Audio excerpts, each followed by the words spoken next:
Dans cette capsule, nous allons poursuivre la correction d'un exercice tombé au bac S, un exercice de mathématiques tombé au bac S, l'épreuve de Pondichéry en mai 2018. Nous avions précédemment corrigé la partie petit a. Donc je rappelle qu'il s'agit de deux exploitations qui fabriquent qui conditionnent du sucre blanc en poudre et qui vérifient la taille de ces cristaux de sucre à travers différents tamis. Donc nous avions traité de ces questions-là précédemment. Maintenant, nous allons nous intéresser à la partie grand B. Cette fois-ci, on considère les deux exploitants, U et V. Et donc l'entreprise achète en fait une partie de son sucre via l'entreprise U et une partie via l'entreprise V. Donc là, on va supposer que 3% du sucre provenant de l'exploitation U est extra fin et que 5% du sucre provenant de l'exploitation V l'est également. On donne des noms aux événements et donc on va traiter la question 1 dans un premier temps, 1A. Alors, on va admettre que l'entreprise fabrique 30% de ses paquets avec du sucre provenant de l'exploitation U et les autres avec du sucre, c'est-à-dire 70%, provenant de l'exploitation V, sans mélanger les sucres des deux exploitations. Donc on prélève un paquet portant le label extra fin, on prélève un paquet au hasard, pardon, et on nous demande quelle est la probabilité que le paquet porte le label extra fin, c'est-à-dire on cherche la probabilité de E en fait. Alors on va utiliser la formule des probabilités totales, mais auparavant il faut traduire les données de l'énoncé en fonction de la probabilité des événements dont on nous a donné les noms dans l'énoncé, c'est-à-dire U, V et E. Alors je vous laisse, la lecture de l'énoncé nous permet d'obtenir toutes ces probabilités rapidement. Hein. P de U en l'occurrence, c'est parce que 30% des paquets proviennent de l'entreprise U.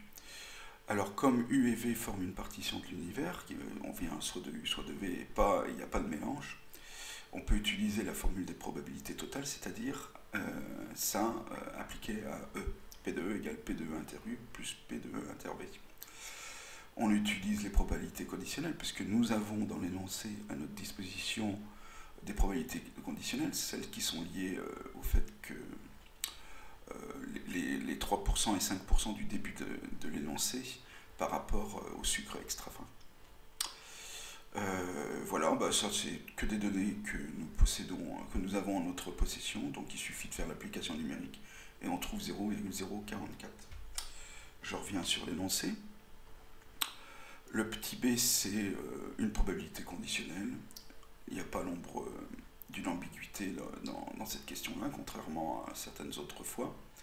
Sachant qu'un paquet porte le label extra fin, donc on sait que l'événement E s'est réalisé, quelle est la probabilité que le sucre qu'il contient provienne de l'exploitation U, donc c'est P de U sachant E que nous avons à déterminer. P de U sachant E, on applique la formule tout simplement, et puis après par application numérique on trouve 0,205. Je reviens à l'énoncé. Alors dans le deuxièmement, l'entreprise souhaite modifier son approvisionnement auprès des deux exploitations, afin que parmi les paquets portant le label extra fin, 30% d'entre eux contiennent du sucre provenant de l'exploitation U. C'est-à-dire qu'on va modifier ces pourcentages-là, 30% et 70%. Et je veux trouver donc cette nouvelle répartition de l'approvisionnement auprès des entreprises U et V. Alors, c'est un petit peu plus délicat, là. Donc, d'après l'énoncé, je veux que la probabilité que le sucre provienne de U, sachant qu'il est extra fin, soit de 30%, c'est-à-dire la probabilité est égale à 0,3. Bon, alors on va se servir de la formule. Alors là, il y a des éléments que nous ne possédons pas. Donc on va ici utiliser la formule avec les probabilités conditionnelles. Et puis là, bah, j'utilise à nouveau la formule de probabilité totale, mais là, je ne connais plus les valeurs. Donc il faut que, là, pour l'instant, les inconnus, c'est P de U. Ce que je cherche, en tout cas, c'est P de U, P de U et P de V. Alors, donc là, j'ai une équation à 2 inconnus. Il va falloir que je me débrouille pour que je puisse passer cette difficulté-là.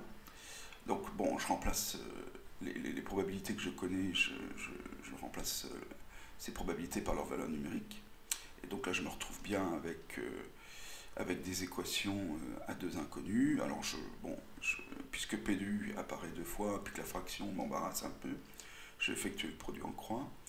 Et tous les termes en P de U, je les mets dans le membre de gauche. Donc je me retrouve avec cette égalité de ce type. Et je peux écrire P de U en fonction de P de V. Bon, alors il ne faut pas oublier que U et V sont des événements contraires, donc la probabilité de V est égale à 1 moins P de U.